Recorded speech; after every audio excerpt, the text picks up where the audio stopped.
아침 해가 산봉우리를 넘어 사원 마당을 비추기 시작했다. 바람이 솔잎 사이로 스며들어 은은한 소리를 내었고 새벽 공기는 맑고 차가웠다. 한 제자가 법당 앞 돌계단에 앉아 깊은 고민에 잠겨 있었다. 그의 눈가에는 밤새 고민한 흔적이 역력했다. 부처님께서 천천히 걸어 나오시자 제자는 황급히 일어나 깊이 절했다. 평소와 달리 그의 어깨가 많이 무거워 보였다. 세존이시여, 제자가 떨리는 목소리로 말했다. 스승님, 함께하는 길이 왜 이토록 힘든 걸까요? 처음에는 분명 사랑이었는데 지금은 갈등뿐입니다. 저는 도저히 이해할 수가 없습니다. 부처님께서는 조용히 제자의 어깨에 손을 올리시며 자비로운 미소를 지으셨다. 사람과 사람의 인연은 흙이 빚어져 그릇이 되듯 과거의 손길과 지금의 불길이 함께 남는 것이네. 부처님의 목소리는 마치 고요한 산속 샘물처럼 청아했다. 내 마음의 아픔을 내가 모르지 않노라. 제자는 그 말에 눈물이 핑 돌았다. 그동안 아무에게도 털어놓지 못했던 마음속 깊은 상처들이 한꺼번에 올라오는 듯했다. 저희는 서로를 운명이라 여겼습니다. 하늘이 내려준 인연이라 믿었습니다. 그런데 왜 이렇게 자꾸만 어긋나는 걸까요? 말 한마디에도 상처를 주고 작은 행동 하나에도 오해가 생깁니다. 사랑한다고 말하면서도 서로를 아프게 하고 있습니다. 제자의 목소리가 점점 작아졌다. 때로는 이 사람이 정말 내 배우자가 맞나 싶기도 합니다. 처음 만났을 때의 그 사람과 지금의 모습이 너무 달라서. 아니면 제가 잘못 본 것일까요? 부처님께서는 잠시 하늘을 올려다보시며 구름이 흘러가는 모습을 지켜보셨다. 하늘의 구름을 보라. 아침에는 하얗고 둥글게 피어오르다가 낮에는 짙어지고 저녁에는 붉게 물든다. 그런데 그것이 다른 구름이냐? 같은 구름이 시간에 따라 다른 모습을 보이는 것이니라. 부부도 그와 같다. 처음 만날 때는 서로의 가장 아름다운 모습만을 보게 되고 함께 살아가며 점차 다른 면들도 드러나느니라. 하지만 그 모든 것이 그 사람의 참모습이다. 좋은 것도 부족한 것도 모두 하나의 완전한 존재인 것이니라. 제자가 고개를 들어 부처님을 바라보았다.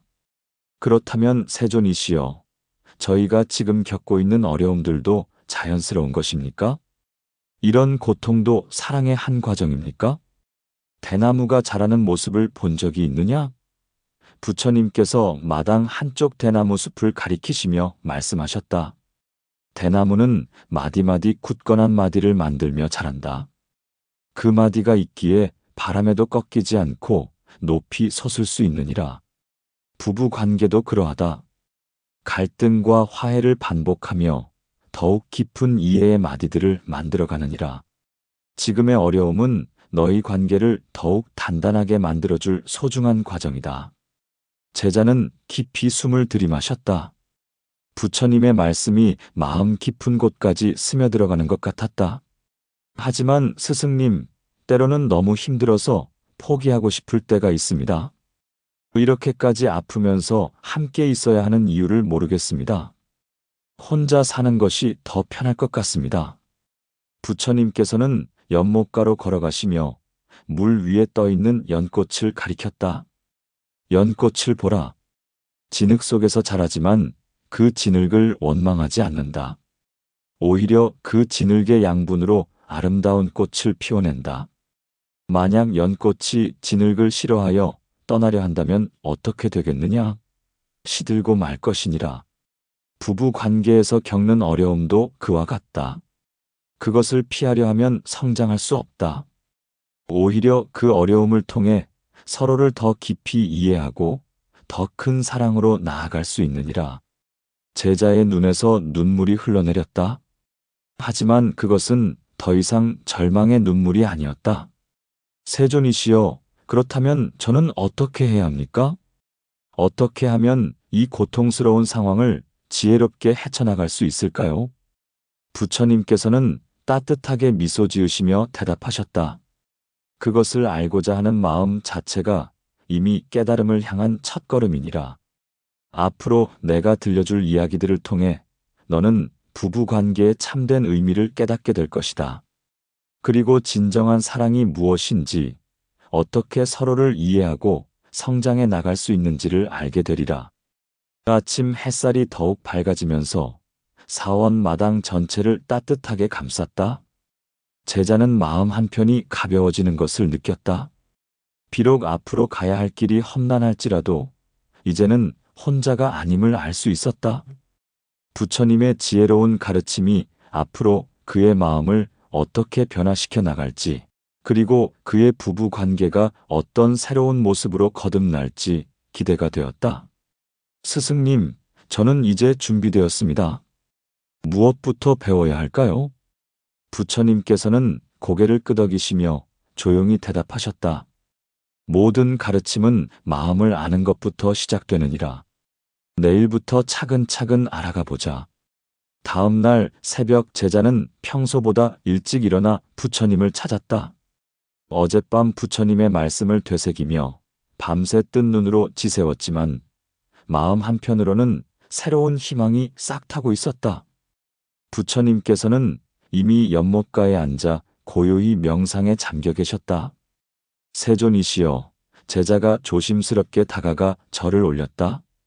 밤새 스승님 말씀을 생각해 보았습니다. 하지만 여전히 풀리지 않는 의문이 있습니다. 부처님께서 천천히 눈을 뜨시며 자비로운 눈길로 제자를 바라보셨다. 무엇이 그리 마음에 걸리느냐? 제자는 깊게 숨을 내쉬며 말했다. 스승님, 저희가 만난 것이 정말 우연일까요? 아니면 이미 정해진 운명입니까? 만약 정해진 운명이라면 지금의 고통도 피할 수 없는 것이겠지요? 부처님께서는 잠시 하늘을 바라보시다가 천천히 입을 여셨다. 강물이 발원은 다르지만 만나는 곳에서 흐름이 달라지듯 오늘의 선택이 내일의 모양을 바꾸느니라. 부처님의 목소리는 잔잔하면서도 깊은 울림이 있었다. 내 질문에 답하기 위해 하나의 이야기를 들려주마. 부처님께서 연못에 떨어진 나뭇잎을 가리키시며 말씀을 시작하셨다. 옛날 한 산골 마을에 두 그루의 나무가 있었다. 하나는 골짜기 위쪽에, 다른 하나는 아래쪽에 자라고 있었느니라. 두 나무는 서로 다른 땅에서 다른 바람을 맞으며 자랐지만 해마다 봄이 되면 각자의 씨앗들이 바람에 날려 서로 섞이곤 했다. 제자는 부처님의 이야기에 귀 기울이며 고개를 끄덕였다. 어느 해 위쪽 나무의 씨앗 하나가 바람을 타고 멀리 날아가다가 아래쪽 나무 곁 좋은 땅에 떨어졌다. 그 씨앗은 그곳에서 싹을 틔우고 자라기 시작했느니라. 그런데 이상한 일이 벌어졌다.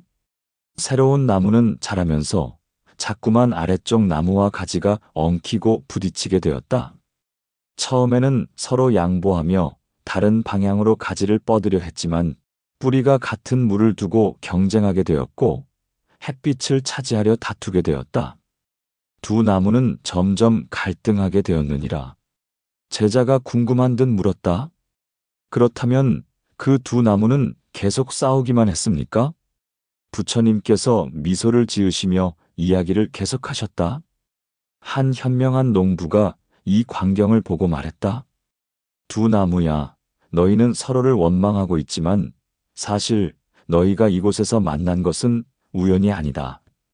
위쪽 나무의 씨앗이 이곳에 떨어진 것도, 이 좋은 땅이 준비되어 있던 것도 모두 무수한 조건들이 맞아떨어진 결과다. 하지만 이제 너희가 어떻게 자랄지는 너희 선택에 달려있다. 서로 경쟁하며 둘 다 비틀어진 나무가 될 수도 있고 서로 도우며 더욱 아름다운 숲을 만들 수도 있다. 제자는 부처님의 이야기를 깊이 새기며 물었다. 그 농부의 말이 맞습니까? 정말로 나무들이 선택할 수 있는 것입니까? 그렇다. 부처님께서 확신에 찬 목소리로 대답하셨다. 농부의 조언을 들은 두 나무는 서로 다른 선택을 했다. 한 나무는 나는 원래 다른 곳에서 자랐어야 했는데 이런 곳에 떨어져서 불행하다며 계속 원망했다. 다른 나무는 이곳에 온 것도 인연이니 서로 도우며 살아보자고 생각했느니라. 시간이 지나자 놀라운 일이 벌어졌다. 원망하던 나무는 점점 비틀어지고 잎도 누렇게 시들어갔다. 하지만 긍정적으로 생각한 나무는 상대방과 조화를 이루며 더욱 푸르고 건강하게 자랐느니라. 제자가 깊이 고개를 숙이며 말했다. 스승님의 말씀을 듣고 보니 저도 그 원망하던 나무와 같았던 것 같습니다. 계속 왜 하필 이런 사람과 만났을까 하며 인연을 탓하기만 했습니다. 부처님께서 제자의 어깨를 다독이시며 말씀하셨다. 깨달음의 시작이 바로 그것이니라. 부부의 만남은 분명 과거의 인연과 업이 작용한다. 하지만 그 인연을 어떻게 풀어가느냐는 온전히 지금 이 순간의 너희 선택에 달려있느니라. 법화경에서 말하듯 일체의 인연은 공하지만 그 공함 속에서 새로운 인연을 만들어간다고 했느니라. 너희가 과거에 어떤 업을 쌓았든 지금 이 순간부터 새로운 선업을 쌓아갈 수 있다. 제자가 희망에 찬 눈빛으로 물었다. 그렇다면 세존이시여, 저희 관계도 바뀔 수 있다는 말씀입니까? 지금의 갈등도 해결될 수 있을까요? 물론이다. 부처님께서 연못을 가리키시며 말씀하셨다. 이 연못을 보라. 비가 오면 물이 불어나고 가뭄이 들면 줄어든다. 하지만 연못 자체는 변하지 않느니라. 부부 관계도 그와 같다. 상황에 따라 갈등이 생기기도 하고 화목해지기도 하지만 그 근본적인 사랑의 바탕은 변하지 않는다.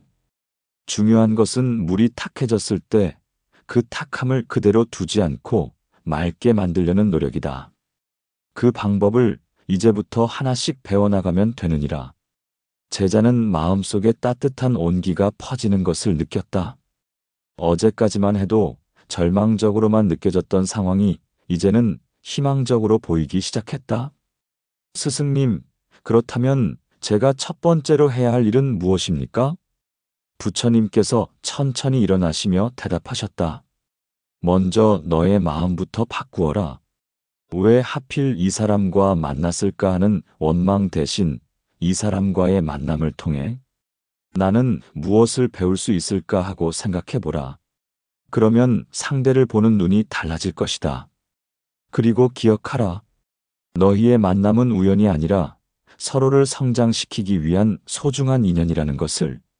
지금의 어려움도 너희를 더 깊은 사랑으로 이끌어주는 디딤돌이 될 수 있다. 아침 해가 완전히 떠오르면서 사원 전체가 황금빛으로 물들었다. 제자는 처음으로 마음 깊은 곳에서 평온함을 느꼈다. 스승님, 이제 조금 알 것 같습니다. 제가 바꿀 수 있는 것은 상대가 아니라 바로 저 자신이군요. 그렇다. 강물이 흐름을 바꾸면 주변 풍경도 달라 보이는 법이니라. 내 마음이 바뀌면 상대도 다르게 느껴질 것이고, 그러면 관계도 자연스럽게 변화할 것이다. 제자는 깊이 절하며 감사의 마음을 전했다. 비로소 부부관계의 첫 번째 비밀을 깨닫게 되었다. 인연은 이미 주어진 것이지만 그 인연을 어떻게 꽃피울지는 온전히 자신의 선택에 달려있다는 것을. 며칠이 지난 후 제자는 다시 부처님을 찾았다. 하지만 이번에는 지난번과는 다른 종류의 고민이 그의 얼굴에 어려 있었다. 부처님의 가르침대로 마음가짐을 바꾸려 노력했지만 또 다른 벽에 부딪힌 듯 했다. 세존이시여, 제자가 고개를 숙이며 말했다. 스승님께서 말씀해 주신 대로 마음을 바꾸려 노력해 보았습니다. 상대를 원망하지 않고 이해하려 했습니다. 하지만 부처님께서 고요히 제자를 바라보시며 기다리셨다. 상대가 변하지 않아 답답합니다. 제가 아무리 노력해도 아무리 인내해도 배우자는 여전히 예전 모습 그대로입니다. 때로는 더 심해지는 것 같기도 합니다. 이럴 때면 제 노력이 헛된 것 같아 절망스럽습니다. 제자의 목소리에는 깊은 피로감이 배어 있었다. 선의로 시작한 변화의 노력이 오히려 더 큰 좌절감을 안겨준 것 같았다. 부처님께서는 잠시 침묵을 지키시다가 천천히 입을 여셨다. 찻잎은 뜨거운 물에 잠시 머물러야 향을 내듯 인연도 기다림 속에서 익어가는 법이니라. 부처님께서 차분하게 말씀하셨다. 내가 지금 겪고 있는 답답함을 나도 잘 안다. 부처님께서 마당 한쪽 차나무 아래로 걸어가시며 말씀을 이어가셨다. 옛날 어떤 선비가 있었다. 그는 집 앞마당에 작은 화단을 만들고 아름다운 꽃들을 심었느니라. 매일 아침 일찍 일어나 물을 주고 잡초를 뽑고 정성껏 돌보았다. 하지만 꽃들이 그의 기대만큼 빨리 자라지 않자 선비는 조급해졌다. 더 많은 물을 주고 더 좋은 비료를 주고 심지어는 밤에 등불까지 켜서 더 많은 빛을 주려 했느니라. 제자가 고개를 끄덕이며 들었다. 마치 자신의 이야기를 듣는 것 같았다. 그런데 신기한 일이 벌어졌다. 선비가 더 많이 신경 쓸수록 꽃들은 오히려 시들어갔다.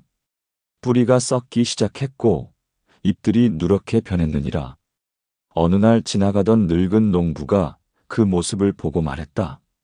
선비님, 꽃도 사람과 같아서 너무 많이 간섭받으면 스트레스를 받습니다. 때로는 그냥 두고 기다려주는 것도 사랑입니다. 부처님께서 제자를 바라보시며 물으셨다.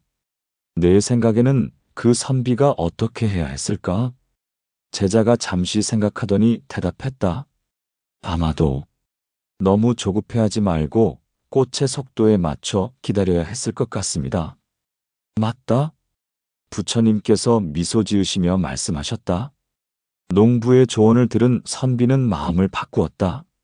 매일 물을 주되 꽃이 필요한 만큼만 주었고 잡초를 뽑되 꽃의 뿌리를 건드리지 않도록 조심했다. 그리고 무엇보다 꽃이 자라는 속도를 재촉하지 않았느니라. 몇 달이 지나자 놀라운 일이 벌어졌다. 꽃들이 선비가 기대했던 것보다 훨씬 더 아름답게 피어났다. 선비가 조급해했을 때보다 더 건강하고 향기로운 꽃들이 만개했느니라. 제자가 깊이 한숨을 쉬며 말했다. 스승님, 그 이야기는 이해가 됩니다. 하지만 사람은 꽃과 다르지 않습니까? 제가 기다린다고 해서 상대방이 정말 변할까요? 부처님께서 연못가로 다가가시며 물속을 들여다보셨다. 연못 속 물고기들을 보라. 내가 떡을 던져주면 금방 모여들지만 너무 많이 던지면 오히려 도망간다. 물고기들에게는 물고기만의 리듬이 있고 필요한 만큼만 받아들일 수 있느니라. 사람도 마찬가지다. 내가 아무리 좋은 마음으로 변화를 요구해도 상대방이 받아들일 준비가 되어 있지 않으면 오히려 부담이 되고 저항하게 된다. 제자가 고개를 끄덕이며 말했다. 그렇다면 저는 그냥 아무것도 하지 말고 기다리기만 해야 합니까? 그것도 답답합니다. 기다림이 곧 아무것도 하지 않는 것은 아니다. 부처님께서 말씀하셨다. 현명한 농부는 씨앗을 심은 후 매일 파헤쳐보지 않는다. 하지만 적절한 물과 햇빛은 계속 제공한다. 그리고 인내심을 갖고 때를 기다린다. 부부 관계에서도 마찬가지다. 상대를 변화시키려는 직접적인 압박은 내려놓되 꾸준히 사랑과 이해를 베풀어라. 그리고 무엇보다 내 자신을 계속 변화시켜 나가라. 제자가 의문스러운 표정으로 물었다. 제가 변한다고 해서 상대방도 변할까요? 부처님께서 마당 한쪽에 있는 두 그루 나무를 가리키시며 설명하셨다. 저 두 나무를 보라. 한 나무가 더 높이 자라면 그 그늘이 다른 나무에게 영향을 준다. 다른 나무는 햇빛을 더 받기 위해 자연스럽게 다른 방향으로 자라거나 더 높이 자라려고 노력하게 된다. 부부 관계도 그와 같다. 한 사람이 진정으로 변화하면 그 변화의 에너지가 상대방에게도 전해진다. 다만 그 변화가 어떤 모습으로 나타날지, 언제 나타날지는 상대방의 몫이다. 법구경에서 말하듯 마음이 모든 법의 주인이고 마음이 모든 법을 만든다고 했느니라. 내 마음이 바뀌면 너를 둘러싼 모든 것이 다르게 보이기 시작할 것이다. 제자는 부처님의 말씀을 곰곰이 새기며 물었다. 그렇다면 구체적으로 어떻게 기다려야 합니까?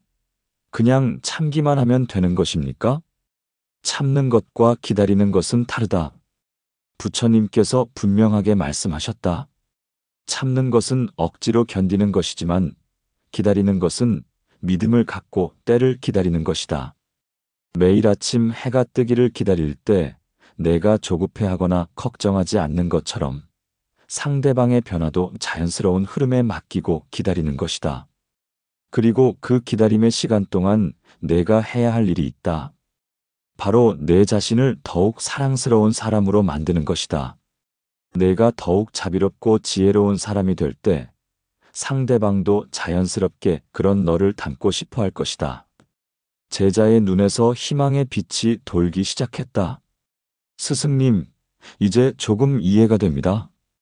제가 너무 조급했던 것 같습니다. 조급함은 집착에서 나온다. 부처님께서 말씀하셨다. 내가 상대방이 빨리 변하기를 바라는 것은 결국 내 자신의 편안함을 위한 것이 아니냐. 진정한 사랑은 상대방의 속도를 인정하고 존중하는 것이다. 해가 서산으로 기울어가면서 사원 마당에 긴 그림자가 드리워졌다. 제자는 마음 한편이 한결 가벼워진 것을 느꼈다. 세존이시여, 앞으로는 조급해하지 않고 기다려보겠습니다. 그리고 그 시간 동안 제 자신을 더욱 성장시키는 데 집중하겠습니다. 부처님께서 만족스러운 미소를 지으시며 말씀하셨다. 그것이 바로 지혜로운 사랑이니라. 집착을 내려놓고 기다릴 줄 아는 마음이야말로 모든 관계를 치유하는 가장 큰 힘이다. 시간이 흐르면 내가 오늘 깨달은 이 진리의 힘을 직접 체험하게 될 것이다. 제자는 깊이 절하며 감사의 인사를 드렸다. 이제 두 번째 비밀을 깨달았다. 사랑은 조급한 집착이 아니라 인내심 있는 기다림이라는 것을. 일주일이 흘렀다. 제자는 부처님의 가르침대로 조급함을 내려놓고 기다리려 노력해 보았다. 처음 며칠은 마음이 한결 편안해지는 듯 했지만 시간이 지날수록 새로운 의문이 생겨났다. 과연 자신이 올바른 방향으로 가고 있는 것일까? 이른 아침, 제자는 부처님께서 홀로 앉아 경전을 읽고 계시는 모습을 발견했다. 조심스럽게 다가가 절을 올린 후 마음속 깊이 자리한 고민을 털어놓았다. 세존이시여, 스승님의 말씀을 따라 집착을 내려놓으려 노력해 보았습니다.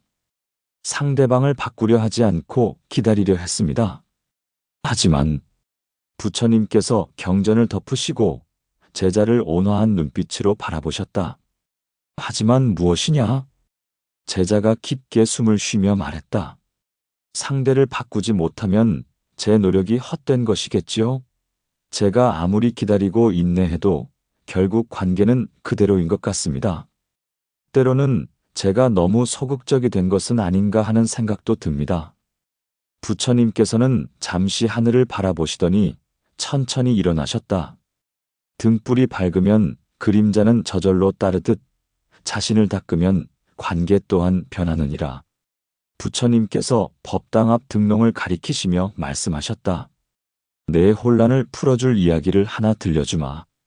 부처님께서 마당을 천천히 거닐며 이야기를 시작하셨다. 옛날 어떤 마을에 쌍둥이 형제가 살았다. 둘 다 각각 아내와 함께 살고 있었는데 신기하게도 두 형제 모두 부인과의 관계에서 비슷한 문제를 겪고 있었느니라. 형은 부인이 너무 까다롭고 불평이 많다고 괴로워했고 동생도 아내가 자신을 이해하지 못한다며 고민했다.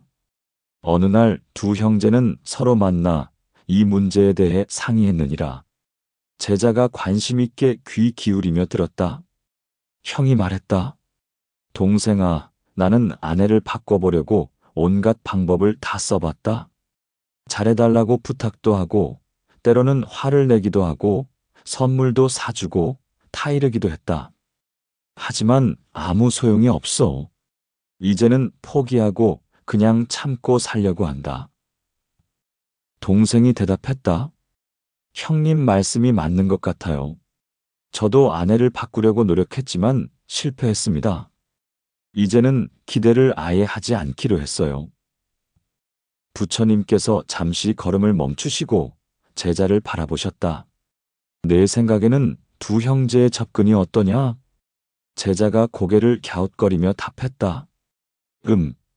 형은 너무 적극적이었고 동생은 너무 소극적인 것 같습니다. 둘 다 극단적인 것 같아요.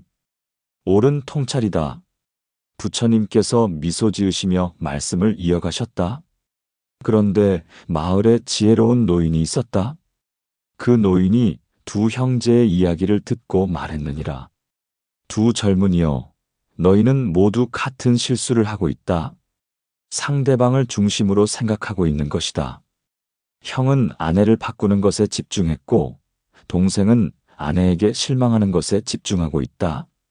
하지만 정작 너희 자신은 그대로다. 제자가 깊이 고개를 끄덕였다.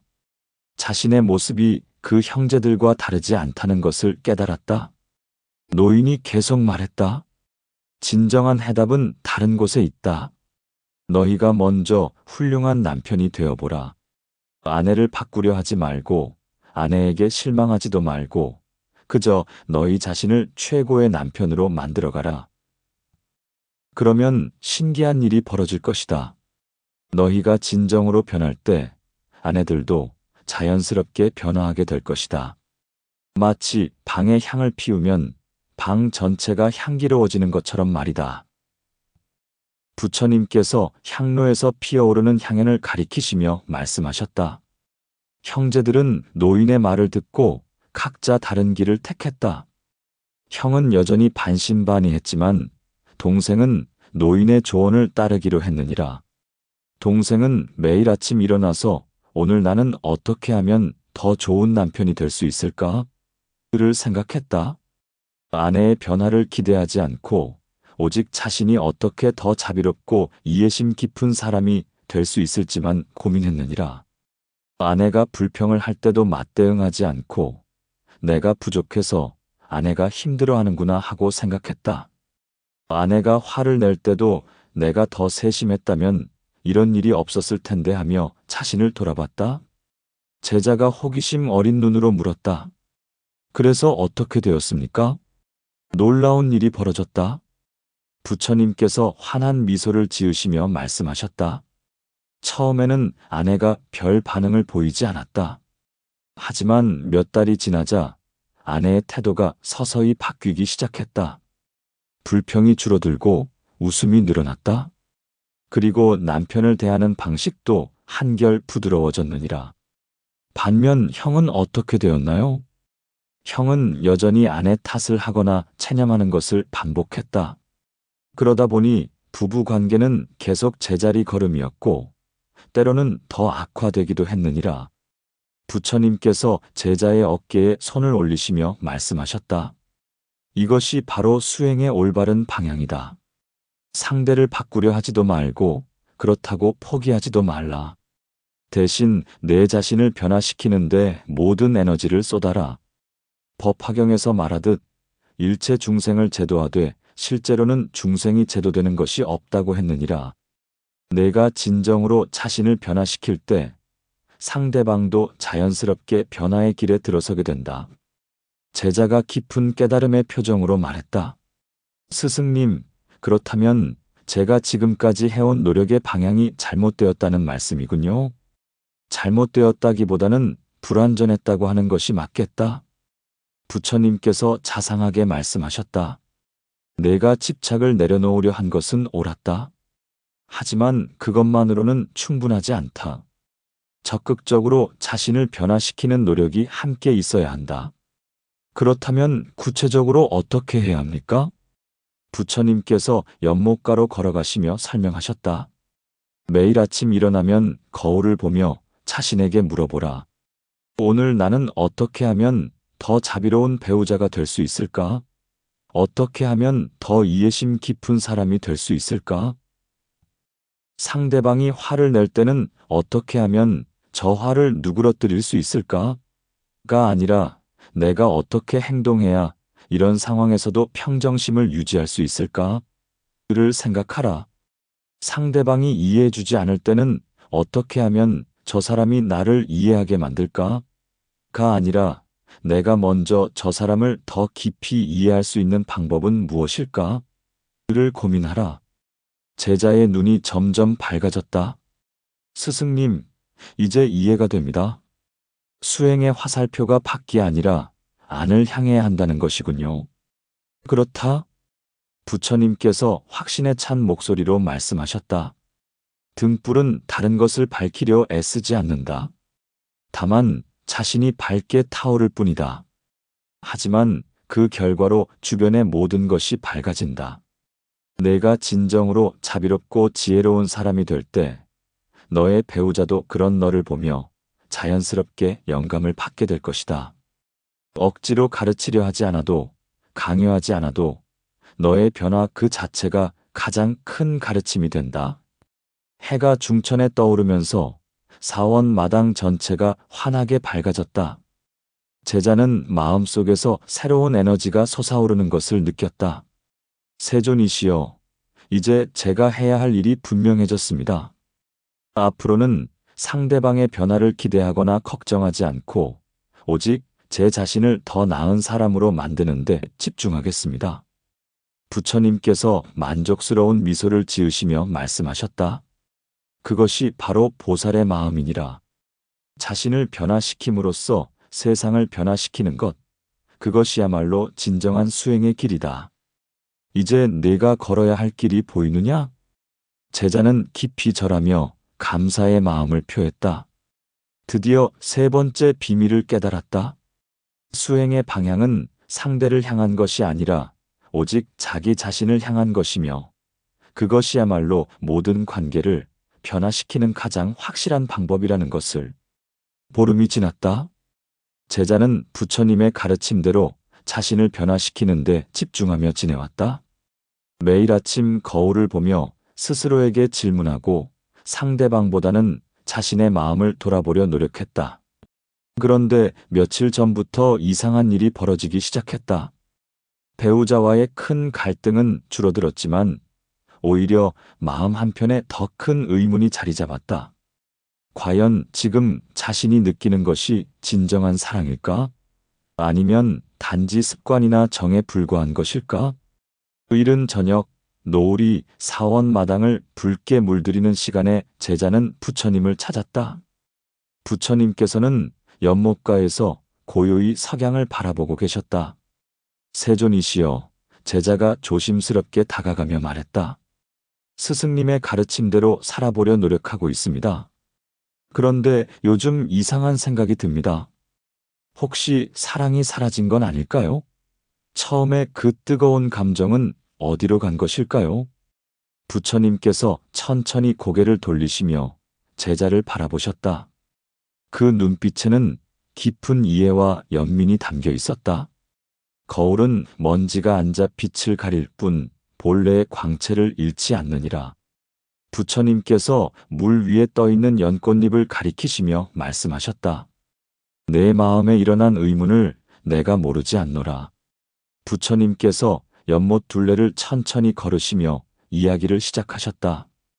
옛날 어떤 보석상이 있었다. 그는 아름다운 다이아몬드 하나를 가지고 있었는데 그 보석의 광채에 반해 매일 바라보며 기뻐했느니라. 처음에는 그 다이아몬드가 햇빛에 반짝일 때마다 가슴이 뛰었고 만질 때마다 전율을 느꼈다. 하지만 시간이 지나면서 그 감동이 점점 줄어들었느니라. 제자가 고개를 끄덕이며 들었다. 마치 자신의 이야기를 듣는 것 같았다. 어느 날 보석상은 걱정이 되기 시작했다. 혹시 이 다이아몬드의 광채가 사라진 것은 아닐까? 아니면 내가 처음에 착각한 것일까? 그래서 다른 보석상들에게 가서 물어보았느니라. 첫 번째 보석상은 말했다. 아, 그것은 당연한 일이야. 처음에 흥분은 지나가는 법이지. 이제 그 보석은 별 가치가 없어졌을 거야. 두 번째 보석상은 다르게 말했다. 아니야. 그 보석이 진짜라면 광채가 사라질 리 없어. 아마 처음부터 가짜였을 거야. 부처님께서 잠시 걸음을 멈추고 제자를 바라보셨다. 그런데 세 번째 보석상은 전혀 다른 말을 했다. 친구여, 그 다이아몬드를 다시 한번 자세히 살펴보게. 하지만 이번에는 햇빛 아래서가 아니라 조용한 방에서 인공 조명 아래서 천천히 보게. 보석상이 그 조언을 따랐더니 놀라운 일이 벌어졌다. 다이아몬드는 여전히 아름답게 빛나고 있었다. 다만 햇빛 아래서 보던 것과는 다른 종류의 더 깊고 안정된 광채를 내고 있었느니라. 제자가 깊이 생각하며 물었다. 그 이야기는 무슨 뜻입니까, 스승님? 사랑도 그와 같다. 부처님께서 잔잔한 목소리로 설명하셨다. 처음 만날 때의 사랑은 마치 강렬한 햇빛 아래서 보는 다이아몬드와 같다. 눈부시고 강렬하지만 잠시 구름이 가리면 보이지 않게 된다. 하지만 진정한 사랑은 조용한 방 안에서도 빛나는 다이아몬드와 같다. 화려하지는 않지만 더 깊고 안정되며 어떤 상황에서도 변하지 않는 광채를 가지고 있느니라. 제자의 눈이 조금씩 밝아지기 시작했다. 옛날 또 다른 이야기가 있다. 부처님께서 계속 말씀하셨다. 한 젊은 부부가 있었는데 남편이 아내에게 물었다. 당신은 나를 정말 사랑하오? 아내가 답했다.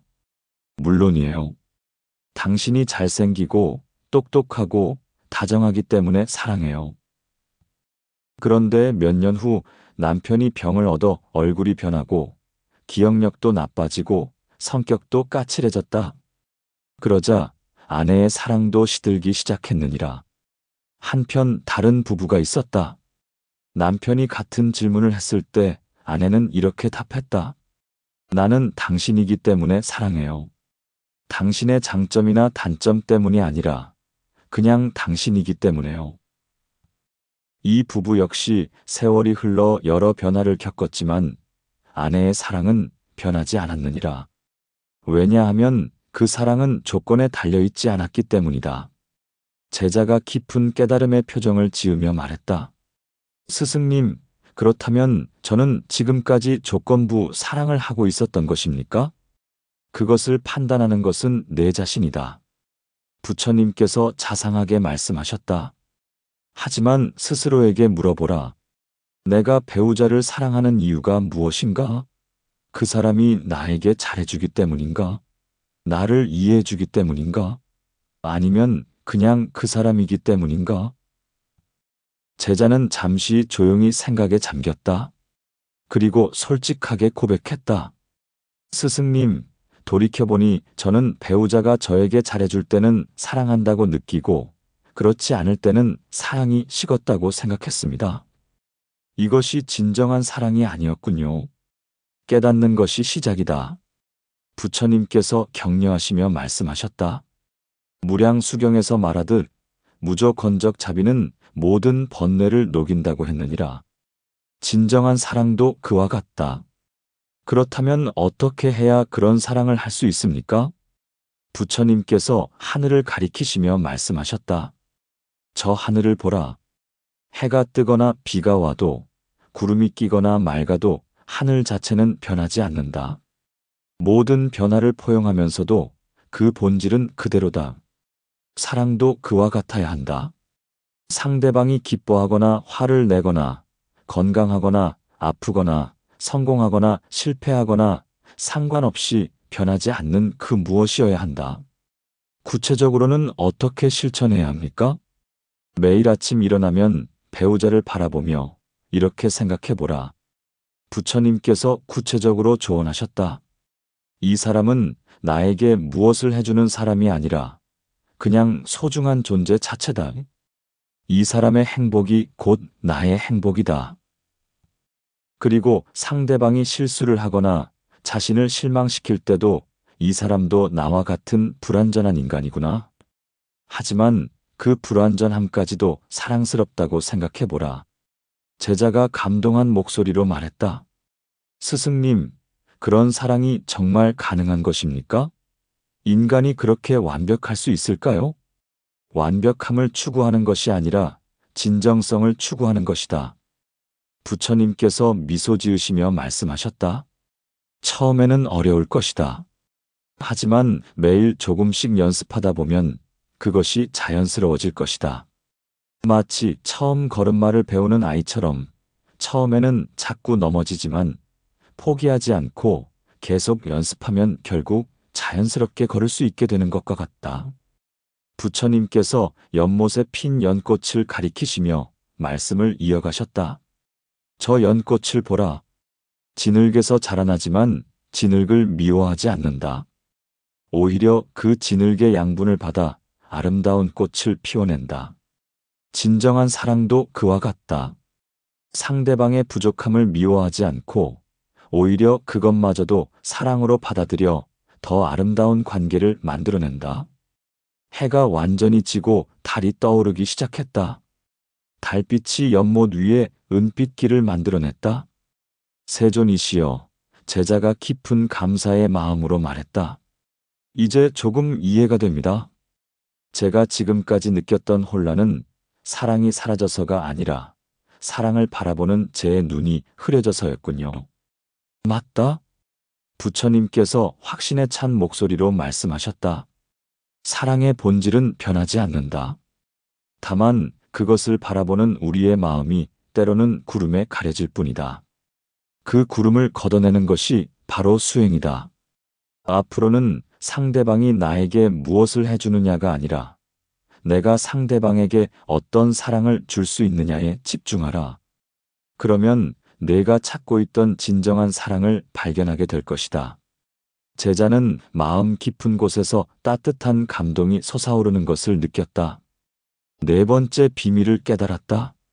사랑의 본질은 결코 변하지 않으며 흐려지는 것은 사랑 자체가 아니라 그것을 바라보는 마음의 번뇌일 뿐이라는 것을. 한 달여가 흘렀다. 제자는 부처님의 가르침을 따라 무조건적인 사랑을 실천하려 노력하고 있었다. 배우자를 바라보는 시선도 많이 부드러워졌고 마음의 평온도 예전보다 훨씬 깊어졌다. 하지만 여전히 하나의 큰 장벽이 있었다. 어떤 날은 갑자기 치밀어 오르는 분노나 서운함을 도저히 통제할 수 없었다. 머리로는 이해하지만 마음이 따라주지 않는 순간들이 있었다. 그럴 때마다 자신이 아직 멀었다는 자책감에 빠지곤 했다. 늦은 오후 바람이 세게 불어 나뭇잎들이 바스락거리는 날이었다. 제자는 부처님께서 선방에서 나오시기를 기다리고 있었다. 오늘은 꼭 털어놓고 싶은 고민이 있었다. 세존이시여, 제자가 부처님께 깊이 절하며 말했다. 스승님의 가르침대로 살려고 노력하고 있습니다. 하지만 아직도 해결되지 않는 문제가 있습니다. 부처님께서 자비로운 미소를 지으시며 제자를 바라보셨다. 무엇이 그리 마음을 무겁게 하느냐? 제자가 고개를 숙이며 솔직하게 털어놓았다. 화가 치밀어 오를 때 어떻게 해야 합니까? 머리로는 상대방을 이해하려 하고 무조건적으로 사랑하려 하는데 마음 깊은 곳에서는 분노와 서운함이 끓어오릅니다. 그럴 때면 제가 위선자인 것 같아서 더욱 괴롭습니다. 부처님께서는 잠시 하늘을 바라보시다가 천천히 말씀하셨다. 바람이 불면 풍경이 잠시 울리듯 감정도 일어나고 사라진다. 억지로 막으려 하지 말라. 부처님의 목소리는 마치 바람 소리처럼 자연스러웠다. 내 고민을 풀어줄 이야기를 들려주마. 부처님께서 마당 한쪽 풍경이 달린 처마 밑으로 걸어가시며 이야기를 시작하셨다. 옛날 한 젊은 승려가 있었다. 그는 화를 내는 것이 부처님의 가르침에 어긋난다고 여겨 절대 화내지 않겠다고 다짐했느니라. 처음에는 잘 되는 것 같았다. 다른 승려들이 실수를 해도 참았고 속세 사람들이 무례하게 굴어도 웃으며 넘겼다. 그런데 시간이 갈수록 이상한 일이 벌어졌느니라. 제자가 궁금한 표정으로 귀 기울였다. 그 승려는 겉으로는 항상 평온해 보였지만 속으로는 점점 더 큰 분노가 쌓여갔다. 참으면 참을수록 마음 깊은 곳에서는 더 큰 화가 끓고 있었느니라. 어느 날 작은 일 하나 때문에 그동안 억눌러 두었던 모든 분노가 한꺼번에 폭발했다. 그는 평소와는 전혀 다른 모습으로 크게 화를 내며 주변 사람들을 놀라게 했느니라. 제자가 고개를 끄덕이며 말했다. 저도 그와 비슷한 경험이 있습니다. 참으려 할수록 더 큰 폭발이 일어나더군요. 그렇다? 부처님께서 이해한다는 듯 말씀하셨다. 그때 그 절의 노승이 젊은 승려를 불러 말했다. 젊은이여, 내가 저지른 실수를 아느냐? 감정을 억누르려 한 것이다. 감정은 하늘에 떠다니는 구름과 같다. 바람이 불면 생겨나고 시간이 지나면 사라진다. 구름을 없애려고 칼로 자를 수는 없지 않으냐? 그냥 바라보며 지나가기를 기다려야 한다. 부처님께서 하늘에 떠다니는 구름을 가리키시며 말씀을 이어가셨다. 노승이 계속 말했다. 화가 날 때는 그 화를 억누르려 하지 말고 그냥 바라보라. 아, 지금 내 마음에 화라는 감정이 일어나고 있구나 하고 관찰하는 것이다. 마치 남의 일을 보듯 객관적으로 바라보라. 제자가 조심스럽게 물었다. 그렇게 하면 정말 화가 가라앉습니까? 그 젊은 승려도 처음에는 반신반의했다. 부처님께서 미소 지으시며 말씀하셨다. 하지만 노승의 조언을 따라 해보기로 했느니라. 며칠 후 다른 승려가 그의 심기를 건드리는 말을 했다. 순간 화가 치밀어 올랐지만 이번에는 달랐다. 아, 지금 내 마음에 분노라는 감정이 올라오고 있다. 얼굴이 뜨거워지고 주먹이 불끈 쥐어진다. 가슴이 답답해진다 하고 차근차근 관찰했느니라. 신기한 일이 벌어졌다. 그렇게 관찰하고 있으니 화가 저절로 가라앉기 시작했다. 억지로 누르지 않았는데도 말이다. 제자의 눈이 점점 밝아졌다. 정말 그런 일이 가능합니까? 부처님께서 연못가로 걸어가시며 설명하셨다. 연못에 돌을 던져보라. 어떤 일이 벌어지느냐? 제자가 작은 돌을 집어 연못에 던졌다. 물결이 일어났다가 점점 잔잔해졌다. 물결이 일어났다가 저절로 가라앉습니다. 그렇다?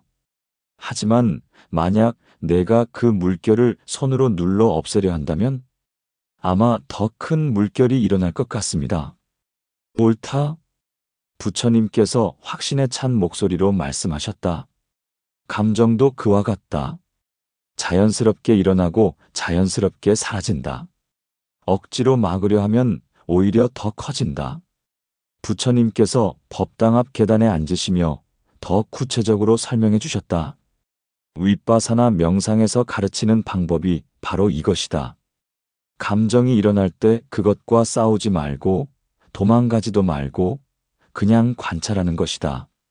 화가 날 때는 화남하고 마음속으로 이름을 붙여보라. 서운할 때는 서운함하고 관찰하라. 마치 의사가 환자를 진찰하듯 냉정하게 바라보는 것이다. 제자가 구체적으로 물었다. 그런데 스승님, 그렇게 관찰하는 중에도 상대방에게는 어떻게 반응해야 합니까? 좋은 질문이다. 부처님께서 만족스러운 표정으로 말씀하셨다. 감정을 관찰하는 것과 행동하는 것은 별개다. 화가 나더라도 화난 감정을 그대로 표출할 필요는 없다. 예를 들어 배우자가 너를 화나게 하는 말을 했다고 하자. 순간 화가 치밀어 오르면 마음속으로 지금 화가 나고 있다 하고 관찰한다. 그리고 잠시 숨을 고르며 생각한다. 지금 내가 할 수 있는 가장 지혜로운 반응은 무엇일까? 때로는 잠시 그 자리를 떠나는 것이 좋을 수도 있고, 때로는 차분하게 자신의 마음을 표현하는 것이 좋을 수도 있다. 중요한 것은 감정에 휘둘려 충동적으로 행동하지 않는 것이다. 제자가 깊이 고개를 끄덕이며 말했다. 그렇다면 감정 자체는 나쁜 것이 아니군요. 그렇다? 부처님께서 단호하게 대답하셨다. 감정은 자연스러운 마음의 현상이다. 기쁨, 슬픔, 분노, 사랑 모든 것이 다 소중한 마음의 움직임이다. 문제가 되는 것은 그 감정에 사로잡혀 올바른 판단을 못할 때다. 화가 나는 것은 자연스럽지만 화에 사로잡혀 상대방을 해치려 하면 문제가 된다. 부처님께서 정원의 꽃들을 가리키시며 말씀하셨다. 저 꽃들을 보라. 비가 오면 젖고 바람이 불면 흔들린다. 하지만 그 때문에 꽃이 상하지는 않는다. 오히려 비와 바람을 통해 더 튼튼해진다. 우리 마음도 그와 같아야 한다. 감정의 비바람이 와도 흔들리지 않는 중심을 가져야 한다. 그 중심이 바로 관찰하는 마음, 알아차리는 마음이다. 제자가 감동한 목소리로 말했다. 스승님, 이제 이해가 됩니다. 제가 그동안 감정을 적으로 여겨왔는데 사실은 친구로 대해야 했던 것이군요. 맞다? 부처님께서 따뜻하게 미소 지으시며 말씀하셨다. 감정은 우리에게 중요한 정보를 주는 신호등과 같다. 화가 난다는 것은 뭔가 부당하다고 느끼고 있다는 신호다. 서운하다는 것은 사랑받고 싶다는 마음의 표현이다. 그 신호를 무시하거나 억누르지 말고, 아, 내 마음이 이런 것을 원하고 있구나 하고 이해해주라. 그리고 그 마음을 지혜롭게 표현하는 방법을 찾아라. 저녁 해가 산 뒤로 넘어가면서 하늘이 붉게 물들었다. 제자는 마음속에 새로운 평온이 자리 잡는 것을 느꼈다. 세존이시여, 이제 감정이 일어나는 것을 두려워하지 않겠습니다. 오히려 감사히 받아들이고 지혜롭게 다루어 보겠습니다. 그것이 바로 중도의 길이다. 부처님께서 만족스럽게 말씀하셨다. 감정을 억누르지도 방종하지도 말고 지혜롭게 관찰하고 다루는 것. 이것이야말로 진정한 감정의 주인이 되는 길이니라. 앞으로 화가 날 때마다 이것을 기억하라. 이 감정도 지나갈 구름과 같다. 나는 이 감정을 바라보는 푸른 하늘이다. 그러면 어떤 감정의 폭풍이 와도 너는 흔들리지 않을 것이다. 제자는 깊이 절하며 감사의 마음을 표했다. 5번째 비밀을 깨달았다. 감정은 억누를 대상이 아니라 지혜롭게 관찰하고 다룰 소중한 마음의 신호라는 것을. 2달이 지났다. 제자는 부처님의 가르침을 따라 감정을 관찰하고 지혜롭게 다루는 법을 연습해왔다. 예전보다 훨씬 평온해졌고 배우자와의 갈등도 많이 줄어들었다. 하지만 최근 새로운 딜레마에 빠졌다. 배우자가 같은 실수를 반복할 때마다 용서해야 한다는 부담감이 커져갔다. 무조건적 사랑을 실천하라고 했는데 그렇다면 모든 것을 다 받아들여야 하는 것일까? 어디까지가 자비이고 어디서부터가 자기 방어일까? 아침 일찍 이슬이 아직 마르지 않은 시간에 제자는 부처님을 찾았다. 부처님께서는 텃밭에서 채소들을 돌보고 계셨다. 세존이시여, 제자가 조심스럽게 다가가며 말했다. 스승님의 가르침대로 살아오면서 많은 것을 깨달았습니다. 하지만 아직 풀리지 않는 의문이 있습니다. 부처님께서 호미를 내려놓으시고 제자를 바라보셨다. 무엇이 그리 마음을 어지럽히느냐? 제자가 고개를 숙이며 솔직하게 말했다. 반복되는 잘못도 계속 용서해야 합니까? 배우자가 같은 실수를 되풀이할 때마다 용서하려 하지만 때로는 제가 너무 호락호락한 것은 아닌가 하는 생각이 듭니다. 진정한 사랑이라면 때로는 단호해야 하는 것 아닙니까? 부처님께서는 잠시 텃밭의 울타리를 바라보시더니 천천히 말씀하셨다.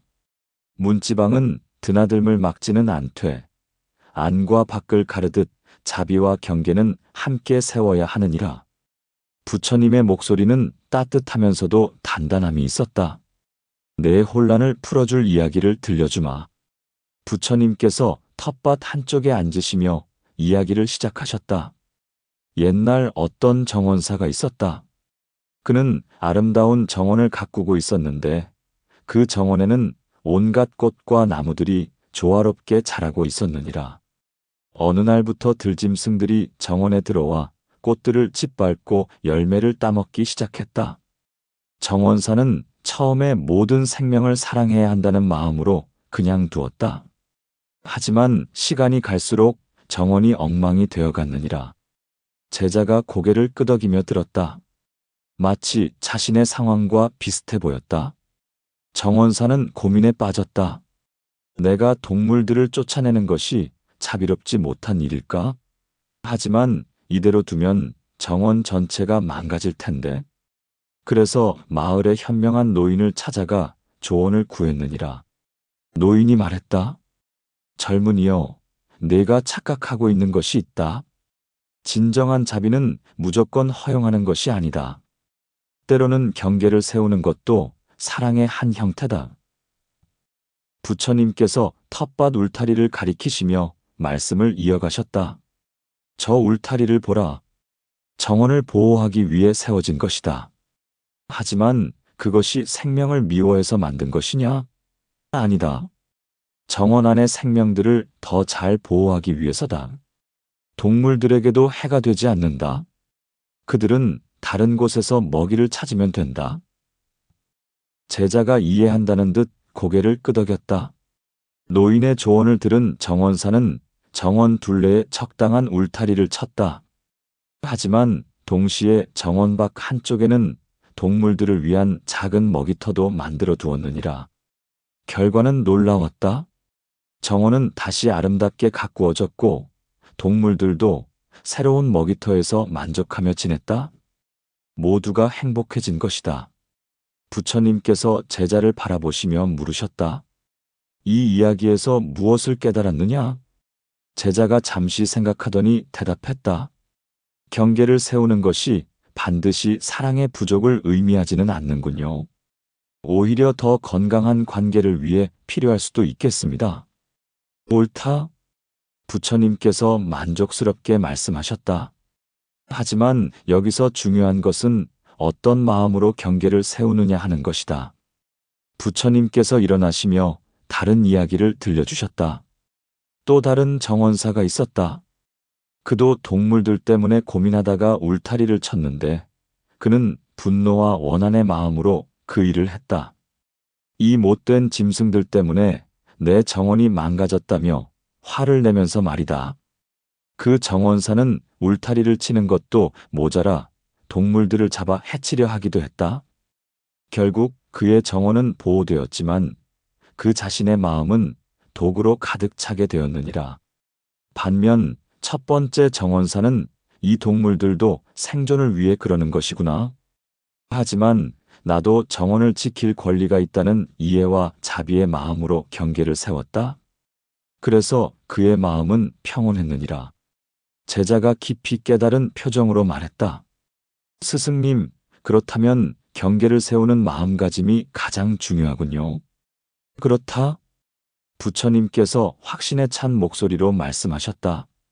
법화경에서 말하듯 방편은 지혜와 자비가 만나는 곳에서 나온다고 했느니라. 상대방을 미워해서가 아니라 서로를 보호하기 위해 필요한 경계를 세우는 것이다. 제자가 구체적으로 물었다. 그렇다면 부부 관계에서는 어떻게 적용해야 합니까? 부처님께서 우물가로 걸어가시며 설명하셨다.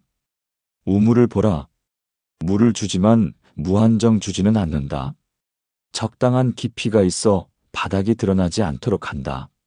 만약 바닥까지 다 퍼낸다면 우물이 마르고 말 것이다. 부부 관계도 그와 같다. 사랑을 주되 내 자신까지 고갈시키지는 말라. 용서를 하되 같은 잘못이 반복되지 않도록 지혜롭게 대처하라. 구체적으로 어떻게 해야 합니까? 부처님께서 차근차근 설명해 주셨다.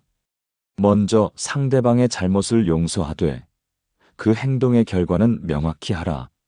예를 들어 배우자가 약속을 어겼다면 그 사람은 용서하되 다음에 또 같은 일이 반복되면 나는 이렇게 하겠다고 분명히 말하라.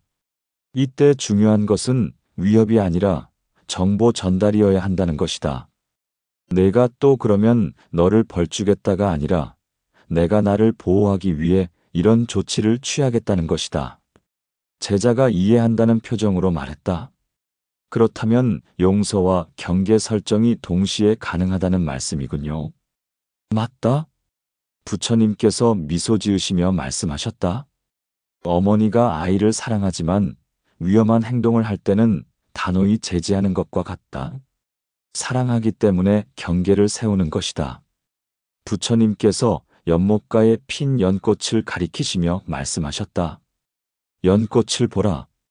진흙 속에서 자라지만 진흙에 물들지 않는다. 그렇다고 진흙을 미워하지도 않는다. 단지 자신의 본성을 지킬 뿐이다. 부부 관계에서도 그와 같아야 한다. 상대방의 부족함을 미워하지 말되 그것에 물들어 너까지 상처받지는 말라. 제자가 감동한 목소리로 물었다. 스승님, 그렇다면 진정한 용서란 무엇입니까? 부처님께서 깊이 생각하시더니 대답하셨다. 진정한 용서는 세 가지 요소가 있다. 첫째, 상대방에 대한 원한을 놓아주는 것. 둘째, 그 사람의 고통과 무지를 이해하는 것. 셋째, 같은 일이 반복되지 않도록 지혜롭게 대처하는 것이다. 많은 사람들이 첫 번째와 두 번째만 하고 세 번째를 빼먹는다. 그러면 진정한 치유가 일어나지 않는다. 문제가 계속 반복되고 결국 관계가 망가진다. 제자가 깊이 고개를 숙이며 말했다. 스승님, 이제 이해됩니다. 제가 그동안 용서를 너무 수동적으로만 생각했군요. 용서는 수동적인 것이 아니라 매우 적극적인 행위다. 부처님께서 단호하게 말씀하셨다. 상대방의 성장을 돕고 관계를 더 건강하게 만들어가는 지혜로운 사랑의 실천이다. 앞으로 배우자가 실수를 할 때마다 이것을 기억하라. 나는 이 사람을 사랑한다. 그래서 이 사람이 더 나은 사람이 될 수 있도록 돕고 싶다. 단순히 참고 넘어가는 것이 아니라 진정한 변화가 일어날 수 있도록 지혜롭게 행동하겠다. 해가 중천에 떠오르면서 텃밭의 채소들이 푸르게 빛났다. 제자는 마음속에 새로운 균형감이 자리 잡는 것을 느꼈다. 세존이시여, 이제 용서와 경계가 대립하는 것이 아니라 서로 보완하는 것임을 알겠습니다. 진정한 사랑은 때로는 단호함을 필요로 하는군요. 부처님께서 만족스러운 미소를 지으시며 말씀하셨다. 그것이 바로 중도의 지혜다. 너무 관대하지도 너무 엄격하지도 않은 균형. 이것이야말로 관계를 건강하게 지켜나가는 비결이니라. 자비로운 마음으로 세운 경계는 관계를 파괴하지 않는다. 오히려 더 깊고 진실한 사랑이 자랄 수 있는 토대가 된다. 제자는 깊이 절하며 감사의 마음을 표했다. 여섯 번째 비밀을 깨달았다. 용서는 맹목적 허용이 아니라 이해와 경계가 함께 있을 때 비로소 완성되는 지혜로운 사랑의 실천이라는 것을. 석 달이 흘렀다. 제자는 부처님의 가르침을 하나씩 실천하며 자신과 배우자와의 관계에서 놀라운 변화들을 경험하고 있었다. 갈등은 현저히 줄어들었고 서로를 바라보는 시선도 한결 부드러워졌다.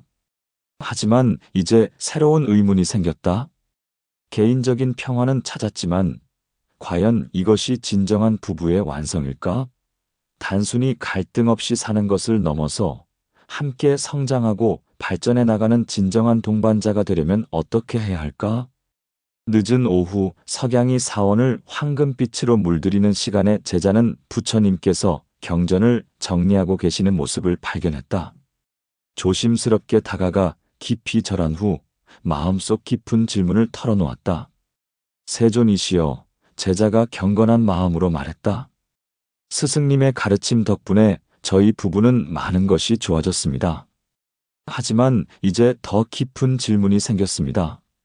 어떻게 함께 성장할 수 있을까요? 단순히 평화롭게 사는 것을 넘어서 진정한 동반자가 되고 싶습니다. 부처님께서 경전을 덮으시고 만족스러운 미소를 지으셨다. 배틀의 날실과 시실이 맞물려야 무늬가 써듯 두 사람이 서로를 돕고 맞추어야 길이 빛나느니라. 부처님께서 지혜로운 눈빛으로 제자를 바라보시며 말씀하셨다. 내가 마침내 가장 중요한 질문에 도달했구나. 부처님께서 법당한 마당으로 나가시며 이야기를 시작하셨다. 옛날 어떤 산골 마을에 두 명의 도자기 장인이 있었다. 둘 다 뛰어난 실력을 가지고 있었지만 각자 다른 특기가 있었느니라.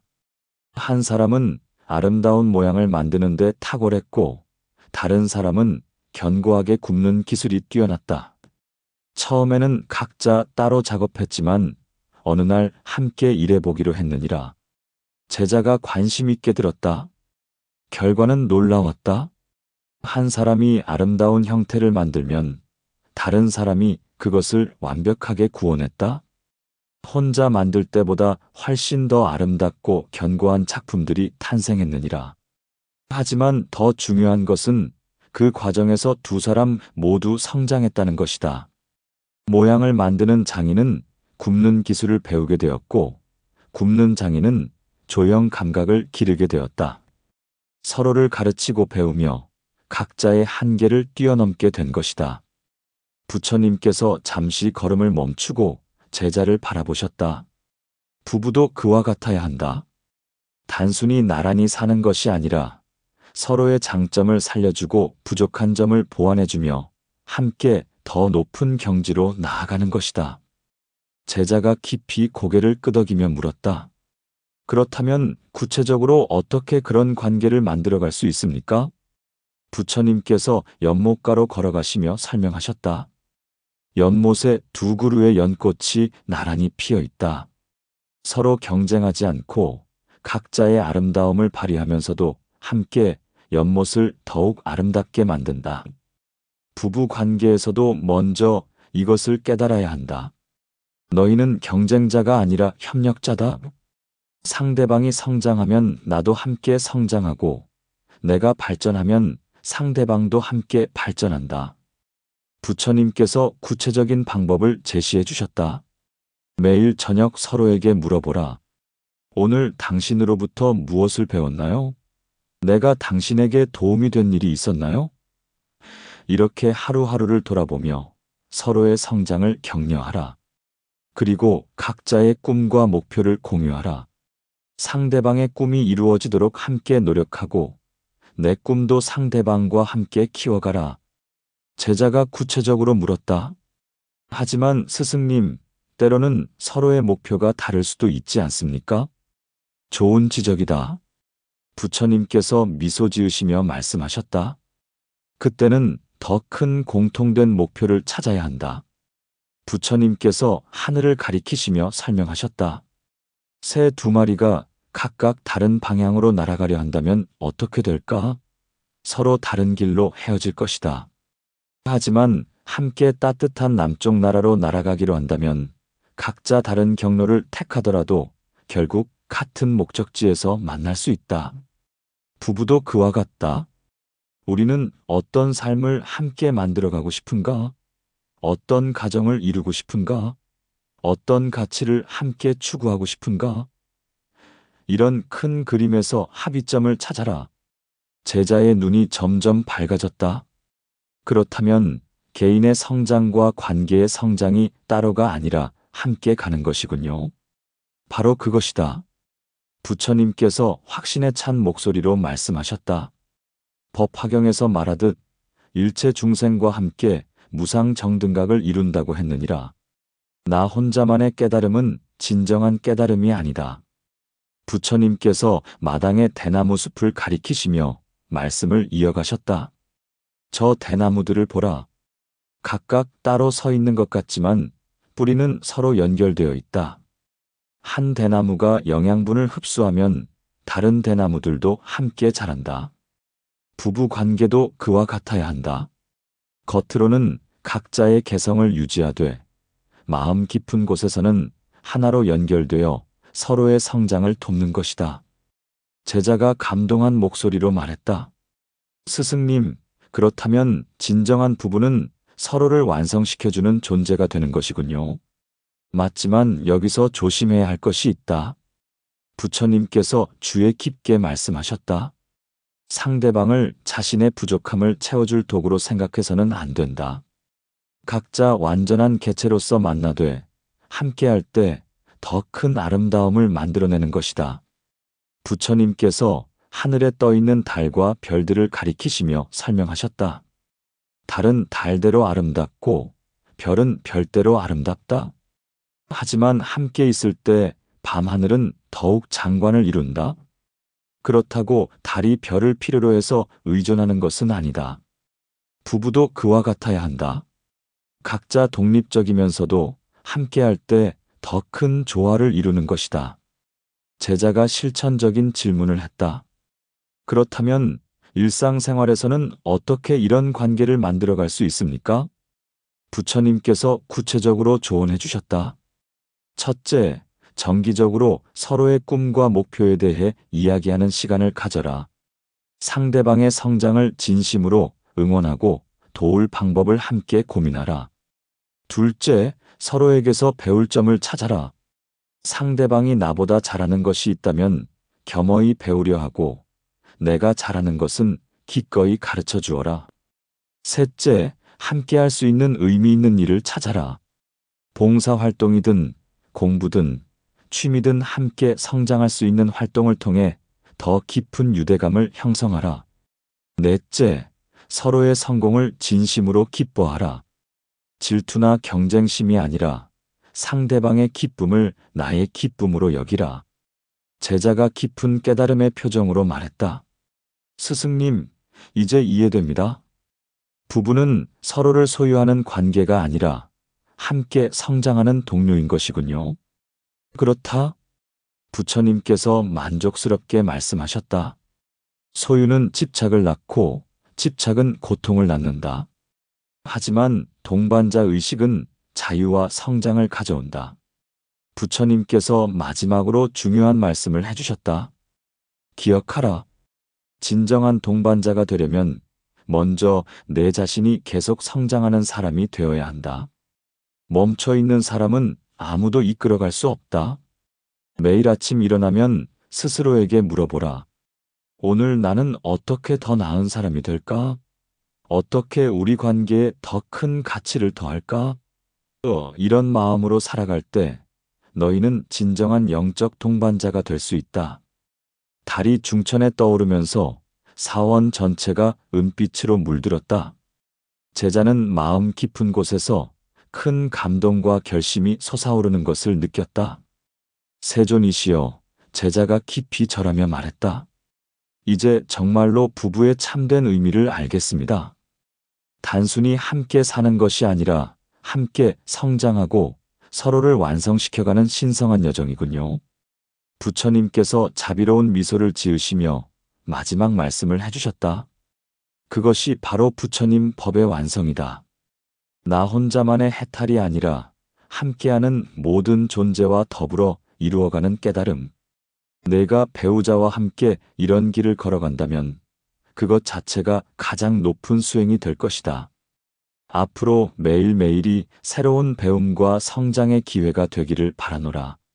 진정한 동반자의 길은 끝이 없는 아름다운 여행이니라. 제자는 깊은 감사의 마음으로 절을 올렸다. 드디어 7번째이자 마지막 비밀을 깨달았다. 부부는 단순한 동거인이 아니라 서로의 성장을 돕고 함께 더 높은 경지로 나아가는 영적 동반자라는 것을. 계절이 바뀌어 다시 봄이 찾아왔다. 사원 마당에 벚꽃이 만개하고 새로운 생명들이 곳곳에서 움트고 있었다. 제자는 부처님의 가르침을 받은 지 1년이 되어가고 있었다. 이 1년 동안 그의 삶은 완전히 달라졌다. 배우자와의 관계는 물론이고 자신을 바라보는 시선, 세상을 이해하는 방식 모든 것이 변화되었다. 무엇보다 마음 깊은 곳에서 피어오르는 평온과 감사의 마음이 날마다 커져갔다. 아침 일찍 제자는 부처님께서 연못가에서 고요히 명상하고 계시는 모습을 발견했다. 이제는 더 이상 급한 질문이나 괴로운 고민을 가지고 찾아온 것이 아니었다. 단지 깊은 감사의 마음을 전하고 싶었다. 세존이시여, 제자가 깊이 절하며 말했다. 1년 전 절망에 빠져 스승님을 찾았던 제가 오늘 이렇게 평온한 마음으로 여기 서 있다는 것이 꿈만 같습니다. 부처님께서 천천히 눈을 뜨시고 따뜻한 미소를 지으셨다. 그 미소에는 제자의 성장을 지켜본 스승의 깊은 기쁨이 담겨 있었다. 내 마음에 어떤 변화가 일어났느냐? 제자가 깊은 감동의 목소리로 대답했다. 결국 변해야 할 이는 상대가 아니라 저였군요. 제자의 목소리에는 진정한 깨달음의 울림이 있었다. 처음에는 배우자를 바꾸려 했고, 상황을 바꾸려 했고, 심지어는 운명까지 원망했습니다. 하지만 진정한 변화는 제 마음에서 시작되는 것이었습니다. 부처님께서 만족스럽게 고개를 끄덕이시며 말씀하셨다. 그대 마음이 맑아지면 인연은 스스로 새로운 빛을 내리라. 부처님의 목소리는 마치 맑은 종소리처럼 울려 퍼졌다. 내가 깨달은 것을 다른 이들에게도 나누어 주어라. 제자는 지난 1년을 돌아보며 차근차근 말했다.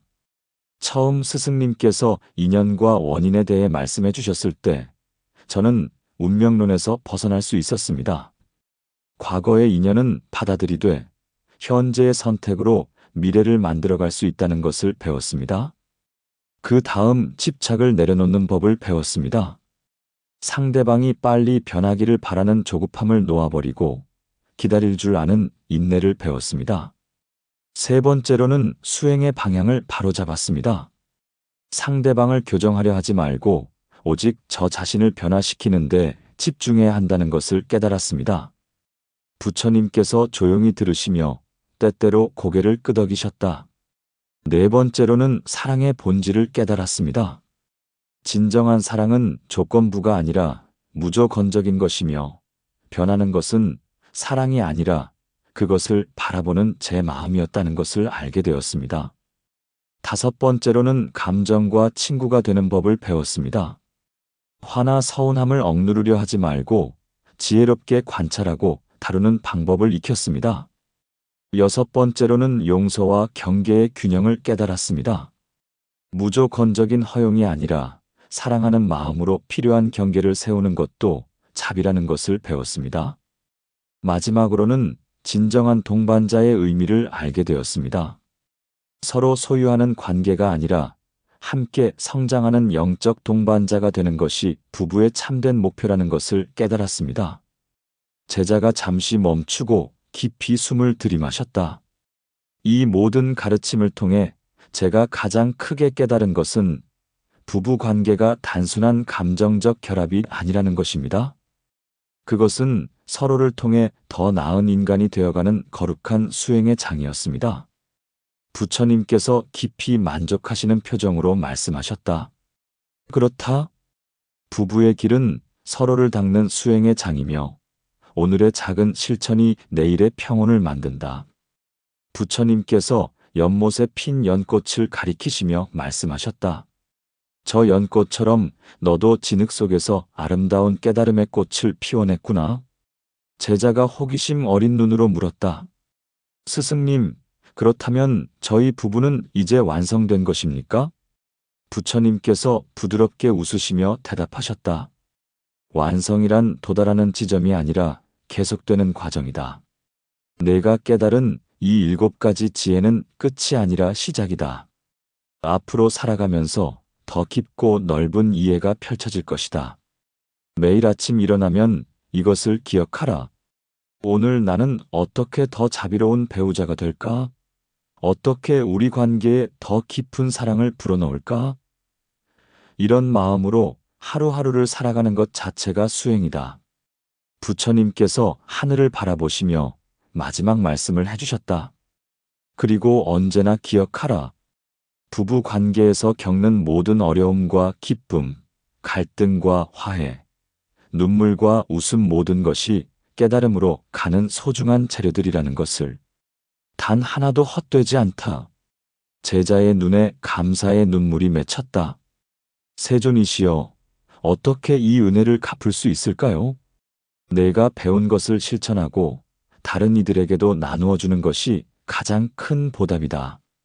부처님께서 자상하게 말씀하셨다.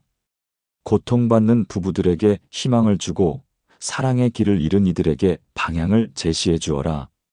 그리고 무엇보다 내 배우자에게 매일 감사하라. 그 사람이 있었기에 내가 이런 깨달음에 이를 수 있었다는 것을. 진정한 스승은 때로는 가장 가까운 곳에 있는 법이다. 벚꽃 꽃잎이 바람에 날려 연못 위로 떨어지며 아름다운 무늬를 그렸다. 제자는 그 광경을 바라보며 마음 깊은 곳에서 무한한 평온과 감사가 솟아오르는 것을 느꼈다. 스승님, 이제 정말로 알겠습니다.